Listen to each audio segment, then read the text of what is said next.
بسم اللہ الرحمن الرحیم۔ السلام علیکم دوستو، کرونا وائرس کے پھیلاؤ کے بعد لاک ڈاؤن کی صورتحال نے انسانی معاشرت پر اہم اثرات مرتب کیے ہیں۔ یہ وبا زمین کے ماحول پر بھی انمٹ نقوش ثبت کر سکتی ہے۔ آج کی اس ویڈیو میں ہم آپ کو ان ماحولیاتی تبدیلیوں کے بارے میں بتائیں گے جو کرونا وائرس کے باعث پیدا ہوئیں۔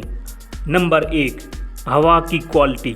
دنیا میں کرونا وائرس کے پھیلنے سے صنعتی سرگرمیاں معطل ہو کر رہ گئی ہیں۔ کارخانوں کی چمنیوں سے ماحول کو آلودہ کرنے والے دھوئیں کے اخراج میں بھی وقفہ پیدا ہو چکا ہے۔ نائٹروجن آکسائیڈ کا اخراج بھی کم ہو چکا ہے۔ اس باعث ہوا کی کوالٹی بہت بہتر ہو گئی ہے۔ نمبر 2، کاربن ڈائی آکسائیڈ کے اخراج میں کمی۔ کرونا وائرس کی وبا نے اقتصادی معاملات میں بھی بندش پیدا کر رکھی ہے۔ ماحولیاتی آلودگی کا باعث بننے والی کاربن ڈائی آکسائیڈ کے اخراج میں بھی شدید کمی واقع ہو چکی ہے۔ صرف چائنا میں اس گیس کے اخراج میں 25% کمی ریکارڈ کی گئی ہے۔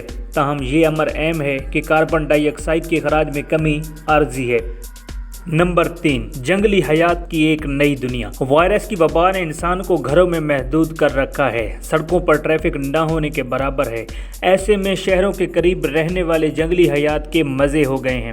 سڑکوں کے کنارے اور پارکس میں مختلف قسم کے پرندے اور زمین کے اندر رہنے والے جانور اطمینان کے ساتھ پھرتے نظر آتے ہیں۔ نمبر 4، جنگلی حیات کی تجارت کا معاملہ۔ ماحول پسندوں نے اس یقین کا اظہار کیا ہے کہ کووڈ-19 کی وبا کے پھیلنے سے جنگلی حیات کی غیر قانونی تجارت کو روکنے کے لیے اقوام سنجیدگی دکھائیں گے۔ قوی امکان ہے کہ کورونا وائرس کی وبا چینی شہر ووہان سے کسی جنگلی جانور کے فروخت سے پھیلی تھی۔ ایسی تجارت کرنے والوں کے خلاف اجتماعی کریک ڈاؤن بہت مثبت ہوگا۔ نمبر 5، پلاسٹک کے استعمال میں اضافہ۔ کرونا وائرس کی وبا کا ماحول پر جو شدید منفی اثر مرتب ہوا ہے وہ ڈسپوزیبل پلاسٹک یعنی صرف ایک بار استعمال کی جانے والی پلاسٹک کی اشیاء کے استعمال میں اضافہ ہے۔